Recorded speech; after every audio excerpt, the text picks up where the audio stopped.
நீ நம்பினவர்கள் உங்களுக்கு துரோகம் செய்யலாம். ஏன் அது உன் குடும்பமாய் இருக்கலாம், உன் பெற்றோராய் இருக்கலாம், உன் உடன் பிறந்தவர்களாய் இருக்கலாம், நீ நம்பின நண்பர்களாய் இருக்கலாம். உனக்கு துரோகம் செய்த பிறகு மீண்டும் அவர்கள் துரோகம் பண்ணாமல் அல்லது வேதனையை கொண்டு வராமல் உன்னை தாழ்த்தி கிறிஸ்துவன் உடைய குணாதிசயங்களை வெளிப்படுத்திப்பார். கர்த்தர் ஒரு நாளும் உன்னை தோற்று போக விடவே மாட்டார்.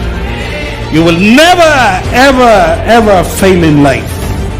என்ன நடந்தாலும் உன்னை தாழ்த்த கற்றுக்கொள். கர்த்தர் உன்னை உயர்த்துவார். புதிதாக்கும் பரிசுத்தரே, புதுப்படைப்பாய் மாற்றுமையா, உடைத்துவிடும் ஒரு மாற்றும், என்னை உடைத்துவிடும் ஒரு மாற்றும்